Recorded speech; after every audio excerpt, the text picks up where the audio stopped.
கர்த்தருடைய நாம் மகிமைப்படுவதாக. ஆண்டவர் இந்த நாளில் உங்களை ஆசீர்வதிப்பாராக. எதிர்பார்ப்பு இல்லாத மனிதனே கிடையாது. இப்போ இந்த கண்மணி நிகழ்ச்சியை நீங்கள் கேட்டுக்கிட்டு இருந்தாலும் இப்போ கூட ஏதோ ஒன்று எதிர்பார்த்து தான் நம்ம காத்திருக்கிறோம். இந்த கண்மணித்த நிகழ்ச்சி கூட கர்த்தர் நமக்கு என்ன பேசுகிறாரு, ஆண்டவர் எப்படிப்பட்டவர் என்பதை ஒவ்வொரு நாளும் நானும் தியானிக்கிறேன், நீங்களும் கேட்டுக்கிட்டு இருக்கீங்க. ஒரு எதிர்பார்ப்பு நமக்கு இருக்கத்தான் செய்யுது. ஏன் அப்படியே நம்ம வாழ்கிற உலகம் அப்படி, சூழ்நிலை அப்படி.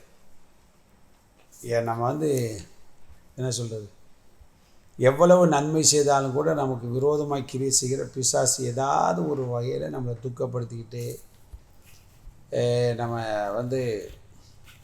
நெருக்கடியான பாதையில் கொண்டு தள்ளுறதுலேயே அவன் கண்ணோட்டமாக இருக்கான். சில நேரம் அதில் சிக்கி கொள்கிறோம். ஆனால் நம்ம ஒன்றும் பயப்பட வேண்டாம். எல்லாத்துக்கும் ஒரு முடிவு இருக்குது. நிச்சயமாகவே முடிவு உண்டு. நம்பிக்கை என்ன செய்யாது, வீண் போக. எதை பற்றி நீங்கள் கவலைப்படாதீங்க. எல்லாத்துக்கும் ஒரு முடிவு காலம் இருக்குது. நம்ம பிரச்சனைகளை சந்திக்கும் போதெல்லாம் ஆண்டோடைய பிள்ளைகள் இருக்கக்கூடிய ஒரு மாறாத ஆசனை, எப்போ இயேசுநாதர் வருவார், இந்த பிரச்சனைலாம் ஓஞ்சி போகல. நமக்கு ஆசை அப்படி தான். ஒரு சீனியர் பாஸ்டர் சொன்னார், தற்கொலை பண்ணால் பரலோகத்துக்கு போகலாம் அப்படின்னு மட்டும் பைபிளில் ஒரு வசனம் இருந்திருந்தால் பெந்தகோஸ்காரன் தான் அதிகமான பேர் முதல்ல போயிருப்பான், தற்கொலை பண்ணியிருப்பான்னு ஒரு வேடிக்கையாக சொன்னார். தற்கொலைக்கோ அல்லது தானாய் சாவதற்கோ வேதம் ஒருபோதும் அனுமதி கொடுப்பது கிடையாது. ஒரு வேளை இன்றைக்கி உங்கள் மன நிலைமையில் அப்படி ஒரு எண்ணங்களை பிசாசு கொண்டு வந்திருந்தார், கேபை செத்துருவோம் அப்படின்னு வச்சுன்னா அதெல்லாம் விட்டுங்க. அது பிசாசுடைய ஆள். நமக்கு வாழ்வு அளிப்பதற்காக தான் இயேசு சிலுவையில் மரித்தார். அதனால் அதெல்லாம் விட்டுருங்க. வாழ்க்கையில் கர்த்தர் ஒரு அற்புதத்தை செய்வார், கவலைப்படாமல் இருங்க. ஏன்னா அவர் உயிரோடு தான் இருக்கிறார்.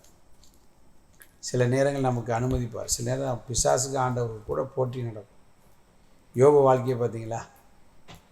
யோபு உத்தமன், சன்மார்க்கன், தேவனுக்கு பயந்து பொல்லாப்புக்கு விலகுகிறவர். அவனே போய் நோண்டினான். ஆனாலும் யோபு தெளிவாக இருந்தான். எப்படி இருந்தான் கேட்போமா? யோபு 19:25 பாருங்கள். என் மீட்பர் உயிரோடு இருக்கிறார் என்றும் அவர் கடைசி நாளில் பூமியின் மேல் நிற்பார் என்றும் நான் அறிந்திருக்கிறேன். இந்த என் தோல் முதலானவைகள் அழிவு போன பின்பு நான் என் மாம்சத்திலிருந்து தேவனை பார்ப்பேன், அவரை நானே பார்ப்பேன், அந்நிய கண்கள் அல்ல, என் கண்களே அதை போதும். பார்த்தீங்க அப்படின்னா சோதனையை கடந்து போகும்போது சொல்லலாம், என் மீட்பர் உயிரோடு தான் இருக்கிறார். அவர் கடைசி நாளில் என்ன செய்வார்? கடைசி நாளுங்கும்போது அவருடைய வருகை நாளும் ஒன்று இருக்கிறது. நம்ம பிரச்சனைக்கு முடிவு உண்டு பண்ணுகிற நாளும் இயேசு வருவார் அப்படிங்கிறதான் சொல்கிறோம்.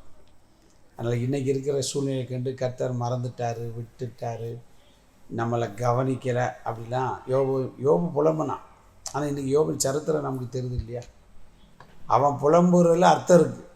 ஏன்னா அன்றைக்கி பைபிள் அவன் கையில் கிடையாது, அதனால் புலம்புனான். இன்றைக்கி நம்ம பைபிளில் எல்லாம் தெளிவாக எழுதி அதை வாசித்தாலும் கூட நமக்கு என்ன செய்யுது?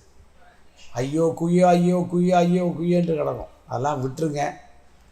நம்ம வாழ்க்கையில் கர்த்தர் ஜீவன் உள்ளவர். அவர் கடைசி நாளில் வந்து நிற்பார் அப்படின்னா அவரை நானே பார்ப்பேன். என்ன அர்த்தம்? அவரை பார்க்குற நாளில் எனக்கு ஜெயம் உண்டு, வெற்றி உண்டு, எனக்கு ஆசீர்வாதம் உண்டு, எனக்கு நன்மை கிடைக்கும். அந்த யோபு புஸ்தகத்துடைய முடிவில் அவர் வந்தார், அவன் பார்த்தான், இரட்டிப்பான நன்மை. அதனால் இந்த வாரத்தின் கடைசி நாளில் உங்களுக்கு இரட்டிப்பான நன்மை தருவார். நாளைக்கு சந்தோஷமாய் ஆறாயில் கலந்து கொள்வோம். நாளை மறுதினம் இந்த கண்மணி சந்திக்க கர்த்தர் உதவி செய்வார். God bless you.